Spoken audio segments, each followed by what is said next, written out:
yang menghormati jamaah yang sebelumnya kita bersyukur atas nikmat yang berikan kepada kita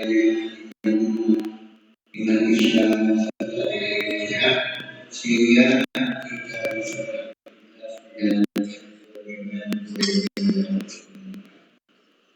salawat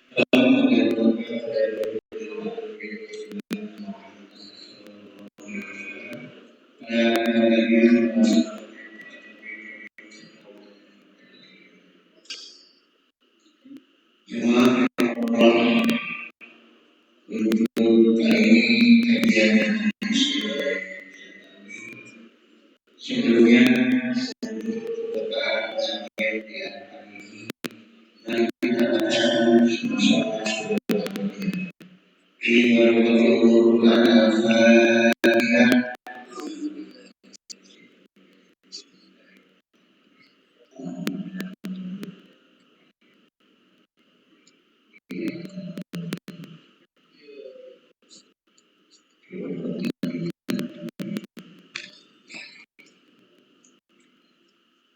terima kasih dengan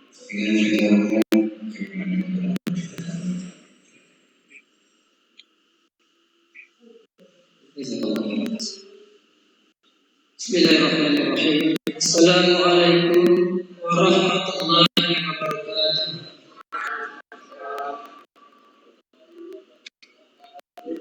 Alhamdulillahilladzi arsala huda wa dinil haqq liyuzhirahu 'ala dini kullihi wa kafa billahi shahida. Asyhadu an la ilaha illallah wahdahu la syarika lahu wa asyhadu anna Muhammadan abduhu wa rasuluh la nabiyya wa la rasula. Allahumma salli ala Muhammadin sallallahu alaihi wasallam wa ala alihi wa sahbihi wa man tabi'ahum bi ihsan ila yaumil din. Jamaah jamaah rahimahumullah. Alhamdulillah, segala puji hanya milik Allah Rabbul Alamin.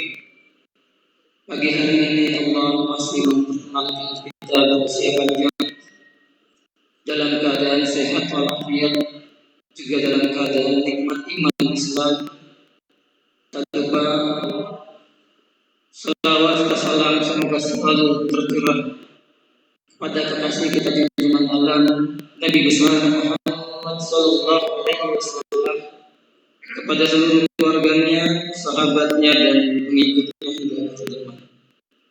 Tak lupa kami mengucapkan salam takzim dan hormat kami kepada Ketua JKM di sejajarannya, mudah-mudahan selalu istiqomah memakmurkan masjid, dan kita sebagai anggota TKM, menurut sahabat kami itu TKM itu beliau hati TKM itu duluan ke masjid. Mudah-mudahan kami bisa menjadi suri tauladan untuk TKM itu bukan belakangan ke masjid tapi duluan ke masjid. Mudah-mudahan semakin makmur, semakin seperti biasa.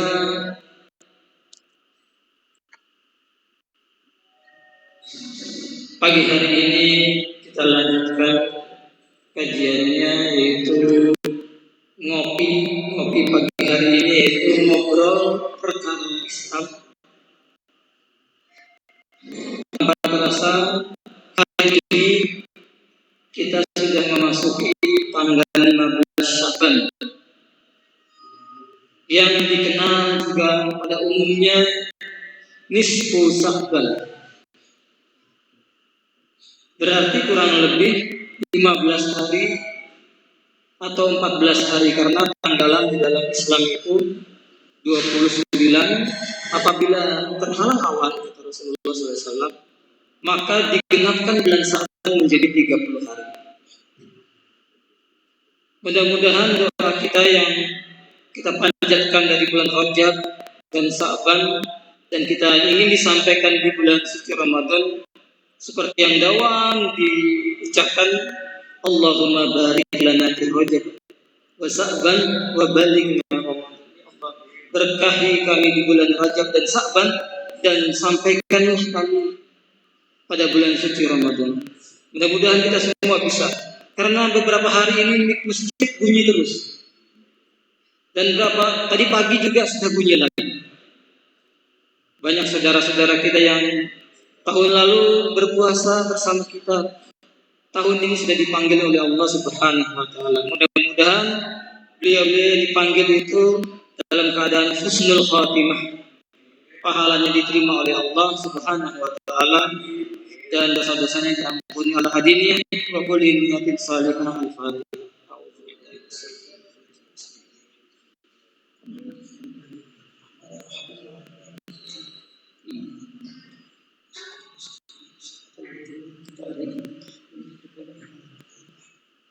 Baik jemaah sekalian, Rasulullah SAW mengingatkan kita tentang bulan Sa'ban ini. Rasulullah SAW bersabda, Sa'ban adalah bulan yang terlupakan oleh manusia, terletak di antara bulan Rajab dan Ramadan.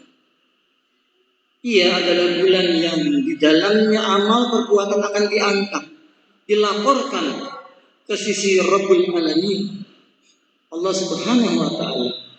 Maka kata Rasulullah SAW, aku lebih suka kalau amalanku diangkat sementara aku sedang berpuasa. Hadis riwayat Ahmad dari buku beliau, kitab jilid ke-5, halaman 201, nomor hadis 21.753. Jadi memang beliau banyak berpuasa di bulan Rajab dan bulan Sa'ban. Tapi memang kita perlu mengetahui bahwa amal perbuatan itu harus dilandasi dengan ilmu. Kita dilarang mengatakan sesuatu tanpa ilmu, atau mengatakan kita tahu padahal sebenarnya tidak tahu, atau berasumsi bahwa kita memahami sesuatu tapi dugaan. Tidak boleh, karena Allah Subhanahu wa taala mengingatkan kita dalam surat Al-Isra, surat ke-17 ayat 36. Allah mengingatkan kita, wala taqfu ma laysa laka bihi ilm, inna sam'a wal basara wal fuada kullu ulaika kana anhu mas'ula. Allah mengatakan, jangan engkau mengikuti apa yang engkau tidak mempunyai ilmu tentang. Sesungguhnya pendengaran, penglihatan, dan hati akan diminta bertanggungjawab. Qatadah yang dikutip oleh Imam Ibnu Katsir dalam tafsirnya mengatakan yang dimaksud, janganlah kamu mengatakan bahwa kamu melihat padahal kamu tidak melihat. Kamu mengatakan kamu dengar padahal kamu tidak mendengar. Atau kamu katakan bahwa kamu mengetahui padahal kamu tidak mengetahui. Karena sesungguhnya Allah Subhanahu wa taala telah akan meminta pertanggungjawaban. Maka kesimpulan pendapat mereka mengatakan bahwa Allah Subhanahu wa taala melarang mengatakan sesuatu tanpa mengetahui, bahkan melarang pula mengatakan sesuatu yang berdasarkan zon, dugaan, tidak jelas apa benar apa salah ya sumbernya atau ilmu. Maka dari itu berkenaan dengan bulan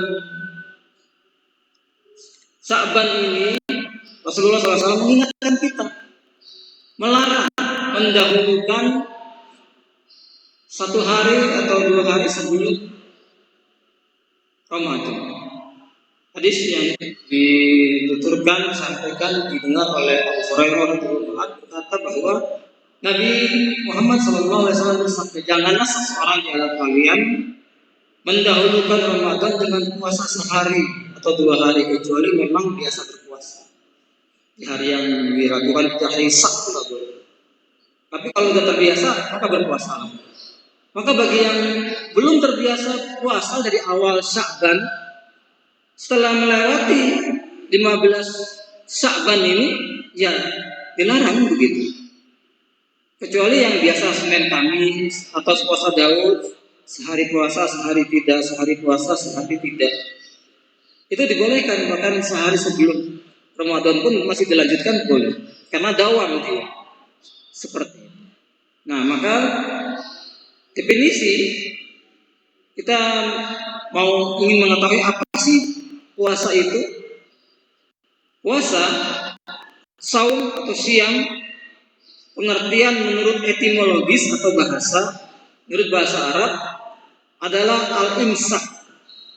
Imsaku anis syai, yaitu mengekang atau menahan diri dari sesuatu.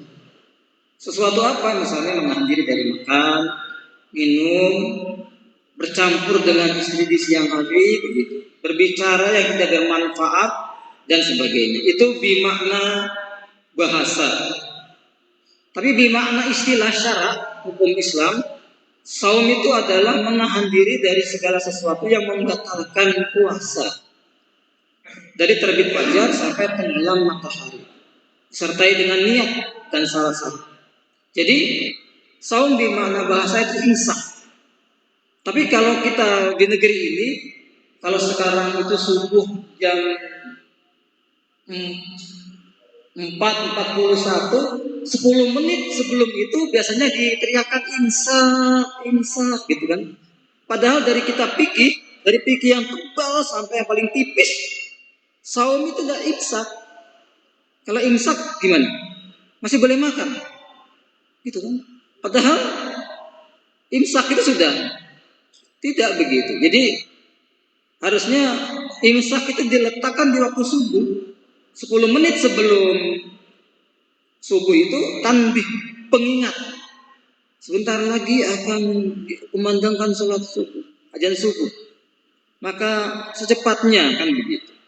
Jadi saum itu di mana imsak? Imsak itu ya sudah seperti itu. Itu dimana seperti itu.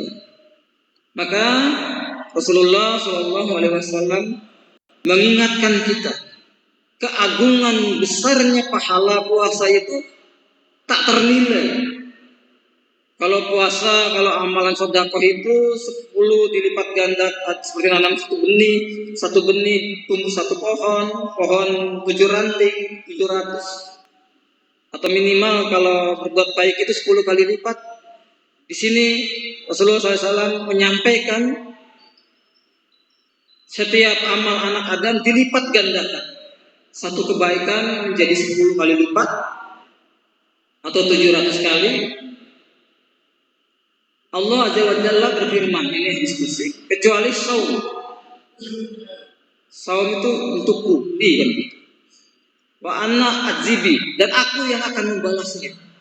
Saking luar biasa. Sebenarnya puasa itu untuk Allah, dan aku akan membalasnya kan. Setelah dia meninggalkan, kenapa? Karena dia meninggalkan syahwat dan makannya. Karena aku, bukan karena yang lain.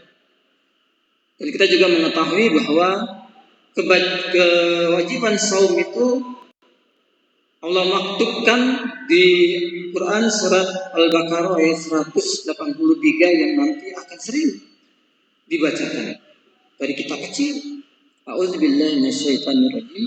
Bismillahirrahmanirrahim. Ya ayyuhalladzina amanu kutiba alaikumusiyam kama kutiba alal ladzina min qablikum la'allakum diwajibkan atas kamu berpuasa sebagaimana diwajibkan orang-orang sebelum kalian agar kalian bertakwa. Begitu. Jadi sebenarnya umat-umat sebelum Nabi Muhammad juga diwajibkan oleh Allah berpuasa. Nabi Adam berpuasa sebelum diturunkan ke bumi. Kan gitu. Karena rujuk bayi setan, maka beliau seperti itu. Dan setiap tanggal 10 Muharram surah. Nabi Nuh juga berpuasa ketika sedang berada di atas bahtera untuk menyelamatkan umatnya dari banjir. Dilakukan selama 1 tahun penuh kecuali hari raya. Nabi Ibrahim juga demikian, berpuasa ketika dilempar ke dalam api oleh Namrud. Beliau berdoa kepada Allah sehingga diselamatkan. Nabi Musa juga berpuasa selama beliau mengajar di gunung Tursina 40 hari. Nabi Yusuf juga berpuasa.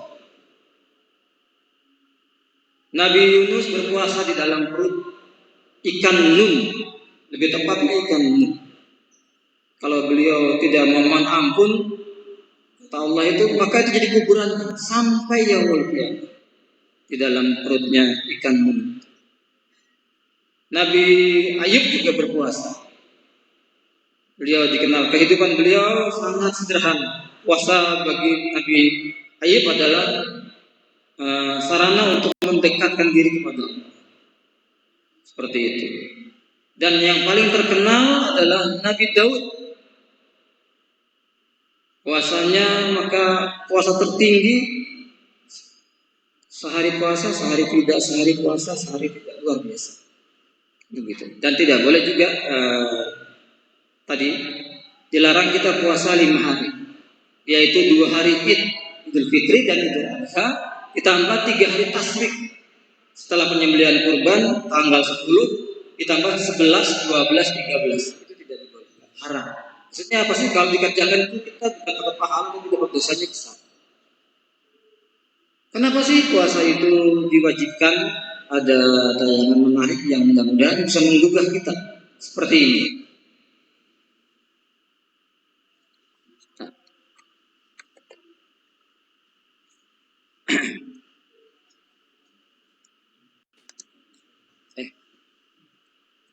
Ada 2 alasan mengapa puasa Ramadan menjadi wajib hukumnya bagi seluruh umat muslim. Pertama, puasa merupakan perintah dari Allah sejak umat-umat terdahulu sampai sekarang, sebagaimana yang tertulis di dalam Al-Quran. Jika ini merupakan perintah dari Allah, maka wajib bagi kita untuk taat sepenuhnya. Kedua, karena puasa adalah salah satu dari rukun Islam yang wajib dijalankan dan menjadi bukti keimanan setiap muslim, sehingga barang siapa yang tidak mau menjalankannya, maka jelas diragukan status keislamannya. Maka dari itu, mari kita sambut perintah Allah ini dengan penuh semangat, sekaligus kita buktikan keimanan kita berpuasa Ramadan. Ya, demikian karena rukun Islam kita itu 5. Apabila tidak sempurna seperti menggugurkan. Bahkan sahabat Rasulullah SAW, khalifah pertama Abu Bakar As-Siddiq, saat beliau diangkat karena Nabi telah meninggal, banyak orang-orang zindik, banyak orang-orang yang tidak ingin melakukan ibadah dengan sempurna karena dia pikir kewajiban zakat itu hanya kepada Nabi. Maka Sayyidina Abu Bakar ini memerangi. Sahabatnya beliau, Umar bin Khattab, bertanya, wahai Khalifah, apakah engkau akan memerangi orang yang mengatakan tidak ada Tuhan selain Allah dan Muhammad? Iya, karena aku tidak ingin memisahkan antara rukun Islam itu, antara zakat dan salat. Bukankah itu selalu berangkai? Aqimus shalah wa atuz zakah, aqimus shalah wa atuz zakah, itu berangkai, tidak bisa dipisahkan. Maka diperangi. Maka dalam tarikh khilafah karya Imam Suyuti, Umar bin Khattab akhirnya mengatakan, andai kata tidak ada ketegasan Khalifah Abu Bakar, nanti bisa dispensasi zakat, nanti juga minta nggak wajib haji dan seterusnya, maka selamatlah. Seharusnya kita juga bagaimana cara kita mempersiapkan menyambut akan datangnya bulan mulia ini, bulan perlombaan orang bertakwa, isinya dilipat gandakan pahala. Seperti apa seharusnya kita mempersiapkan diri? Seperti ini.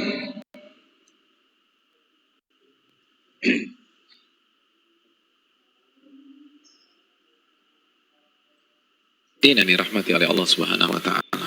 Apa yang harus kita lakukan agar Ramadan benar-benar menjadi rahmat bagi kita?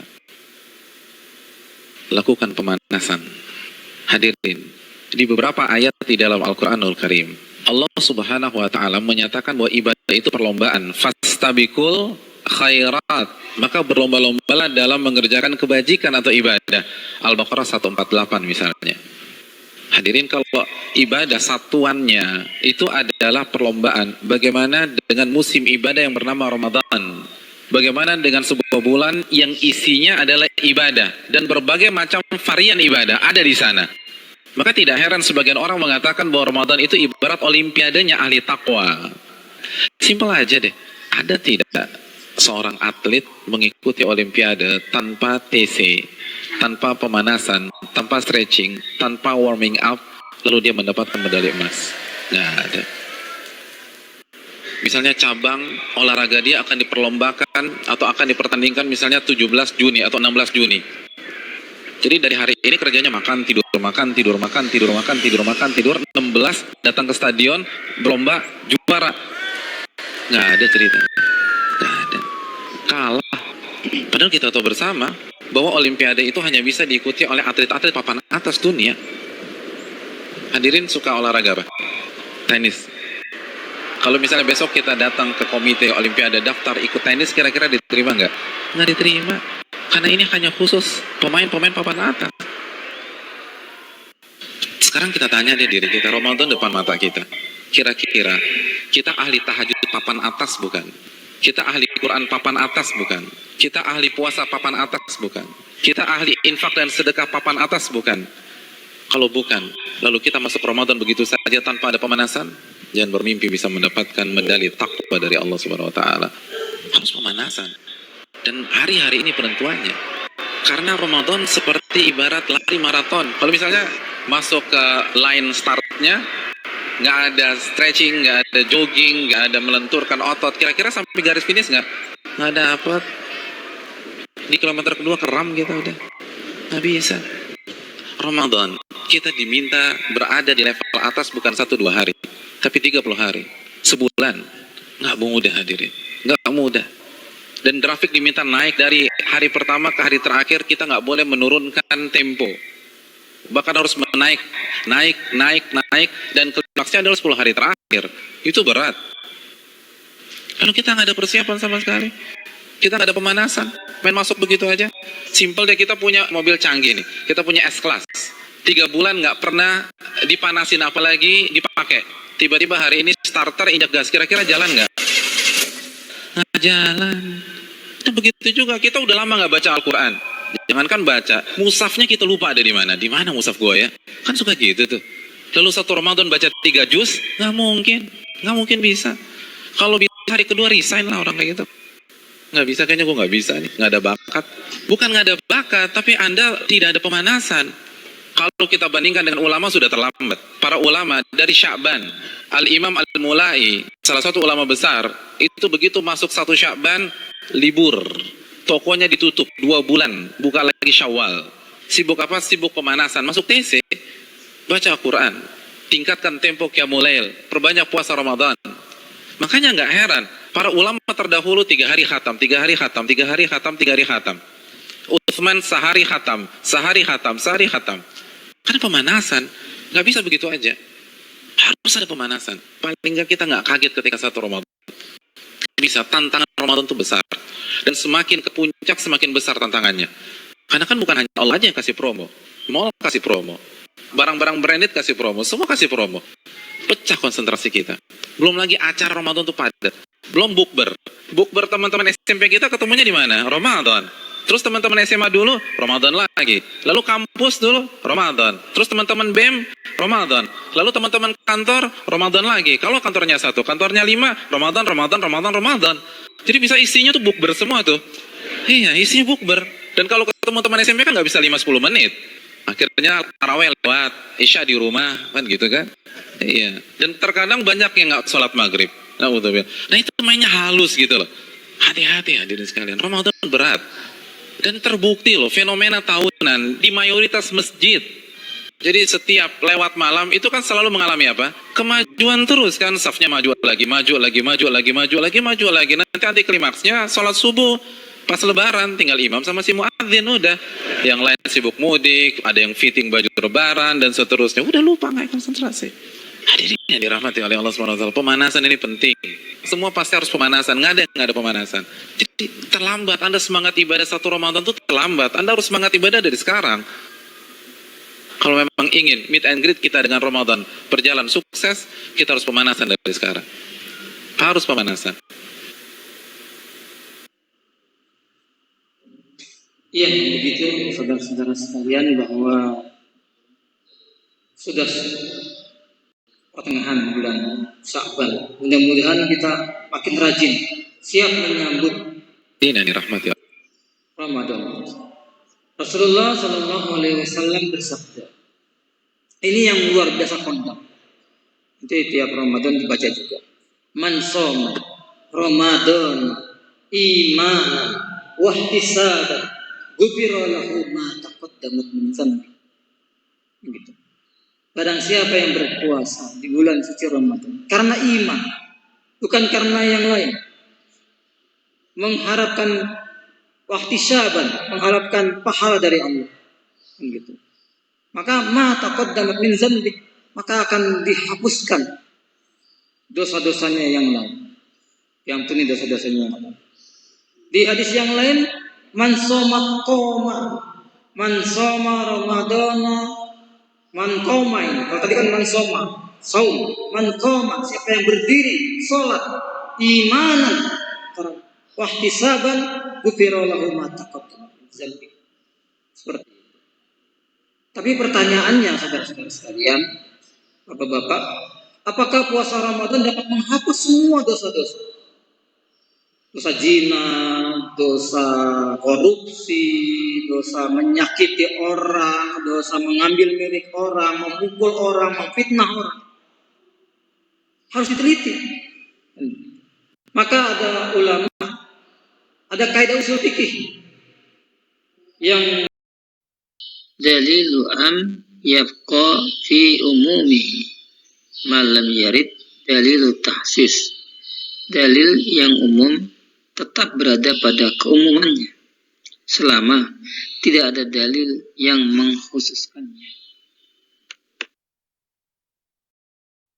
Ternyata ada dalil yang mengkhususkan bahwa tidak semua dosa yang bisa dihapus oleh saum Ramadan atau qiyamul lail tadi, yaitu yang kita lebih kenal dengan hadis mukhlis. Bukan mukhlis ya, mukhlis itu orang yang ikhlas. Tapi kalau muflis itu orang yang bangkrut. Muflis, orang yang bangkrut. Suatu hari Rasulullah SAW bertanya kepada para sahabat, siapakah orang yang muflis?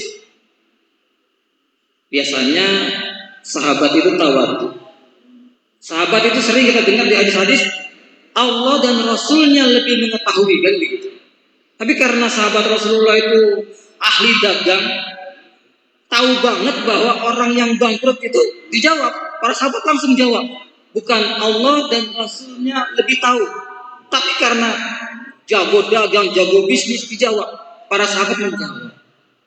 Orang yang muflis, orang yang bangkrut itu adalah tidak punya dinar dan tidak punya dirham. Modalnya habis, tekor, rugi bahkan. Bukannya hanya modal habis, tapi tidak untung sepeser pun, tapi malah buntung. Tetapi Rasulullah SAW akhirnya meluruskan dari kalangan umatku, nanti di akhirat itu orang yang muflis itu adalah yang bangkrut dari umatku, ialah orang yang datang pada hari kiamat membawa pahala sholatnya baik sempurna, membawa pahala zakat, membawa pahala, membawa sholat, zakat, ketika di dunia dia, tapi di sini namun ketika di dunia, nah apa yang dia lakukan? Sholatnya banyak, pahalanya banyak. Dia di dunia mencaci maki, menyakiti hati orang lain, menghina, melecehkan, mencemooh, memfitnah. Maka nanti diambil dari akhirat. Di akhirat tidak ada halal bihalal yang ada di dunia. Maka tidak ada kisos di akhirat. Kisos badan atau memfitnah lagi tidak. Tapi balasannya apa? Diambil pahala sholatku. Tadi kan dia sholat, diambil, ternyata yang disakiti banyak, dicemooh banyak, diremehkan, difitnah, meminta pertanggungjawaban kepada Allah. Akhirnya pahala sholatnya habis di sana. Terus masih seperti itu. Yang berikutnya dikatakan di situ adalah orang yang tadi mencaci, menuduh orang lain. Tapi tidak cukup dosa kepada anak Adam itu istighfar. Di sini ada kitab Riyadhus Shalihin di bab tobat itu, syarat tobat itu ada 3. Pertama harus menghentikan maksiat. Yang kedua harus menyesal. Ada orang berhenti maksiat dari cekek botol misalnya. Dia anak muda, baru 1 botol, udah peler. Babeh mah dulu 3 botol baru. Itu bukannya tadi tuh tidak menyesal, tapi dia bangga dengan mantan preman. Enggak seperti itu, seharusnya tidak seperti itu. Harus menyesal, bukan malah bangga. Baru 1 loki, lalu babeh mah sebotol baru 1 gelas. Nah, tidak dibanggakan. Yang ketiga harus berniat bersungguh-sungguh untuk meninggalkan, tidak mengulangi. Tetapi kalau ada hak adamin, tidak cukup itu. Biar nangis sampai keluar darah, tidak akan diampuni. Harus minta ikhlas, minta ridho. Kalau tidak, dituntut di akhirat. Begitu. Seperti itu.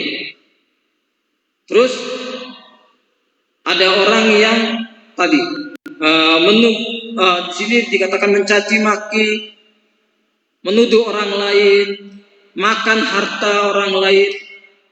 Ini paling berat.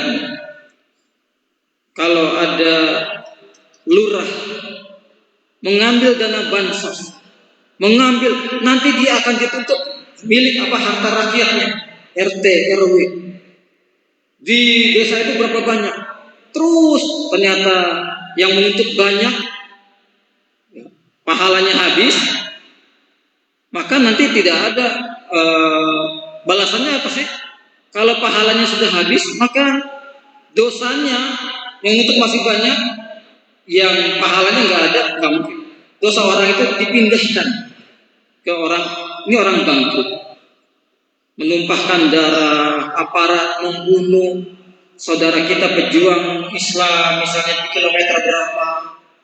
Wah, itu mereka tidak bisa membalas tumpahan darah nanti di akhirat. Saya terkesan sama Yud Rizik waktu di sidang itu, ada hakim bilang, kalau begini Pak Hakim, saya akan tunggu di akhirat. Hakimnya meninggal. Luar biasa. Hati-hati. Ulama itu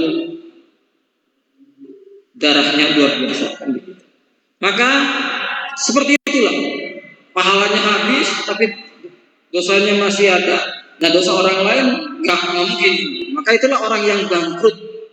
Jika habis kebaikannya, maka dosa-dosa mereka akan ditimpahkan kepada orang yang tadi mencaci maki, mengambil harta orang, melukai, membunuh, dan seperti itu. Itulah orang-orang yang muflis. Mudah-mudahan kita tidak menjadi orang yang bangkrut.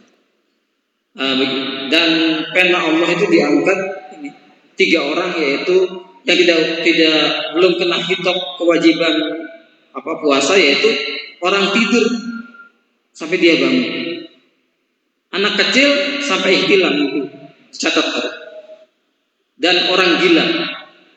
Berarti kalau ada orang sehat tidak berpuasa, mungkin salah satu dari ini. Begitu. Maka tidak boleh, tidak gugur kewajiban. Syarat ini rukun dan syaratnya berpuasa. Syarat puasa pertama yang wajib puasa berakal. Orang gila tidak wajib. Balik. Yang tadi anak kecil itu belum dicatat, teman latihan. Mampu. Bagi yang tidak mampu, ya sakit, orang tua, itu tidak sampai jadi wajib. Tapi nanti membayar fidyah. Syarat sah puasa Islam.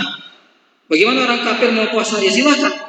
Hanya dapat hikmahnya. Sumu pasti berpuasa maka sehat.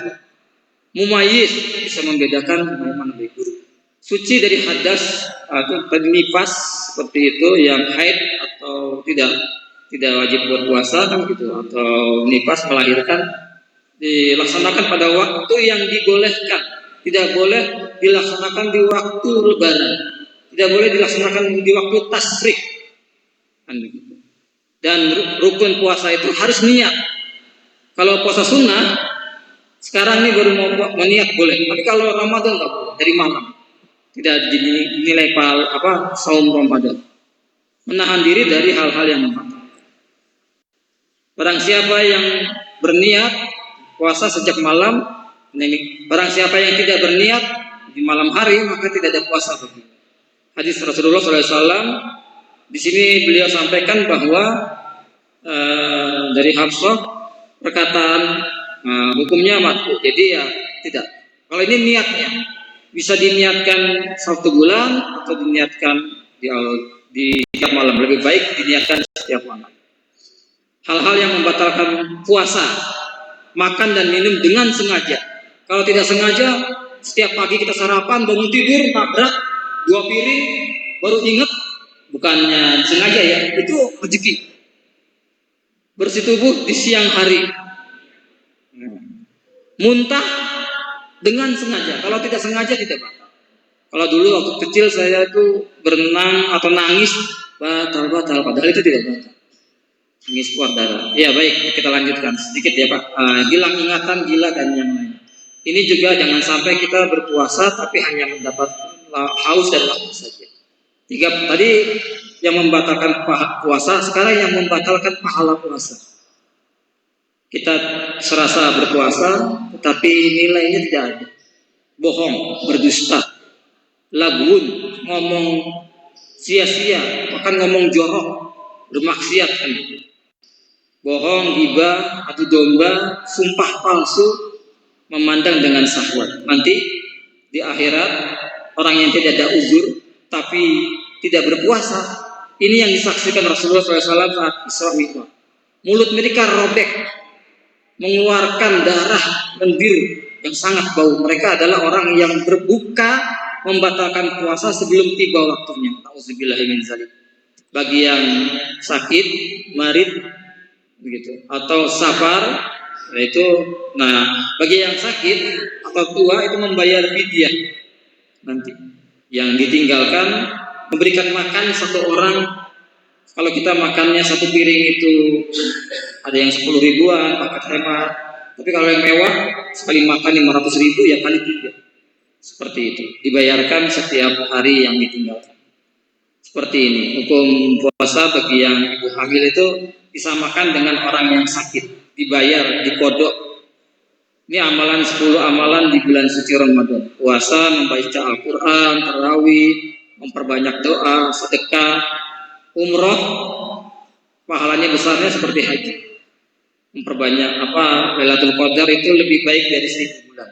Bukan sama dengan 1000 bulan. 1000 dibagi 12 bukan.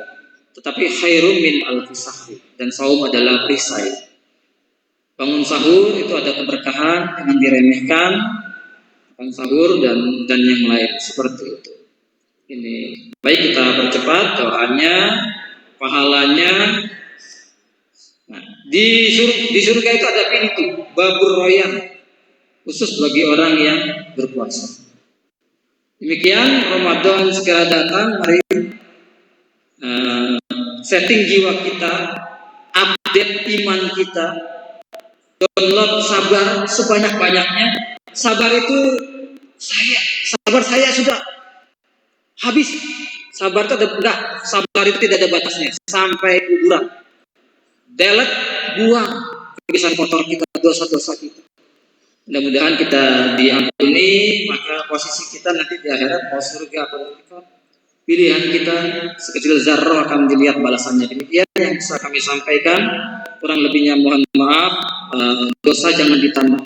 Kita istighfar dan kita tingkatkan keimanan kita menyambut bulan suci Ramadan, bulan yang penuh keberkahan.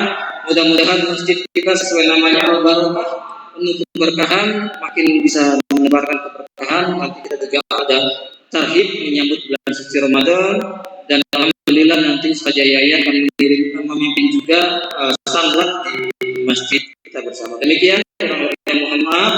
Assalamualaikum warahmatullahi wabarakatuh.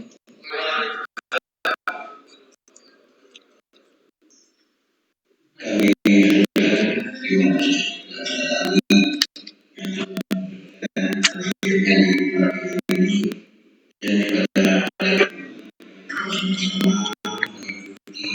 pengajian di pagi hari ini. Mari ini adalah Astagfirullahaladzim, Alhamdulillahirrahmanirrahim, Subhanallah, Assalamualaikum warahmatullahi wabarakatuh. Waalaikumsalam warahmatullahi wabarakatuh.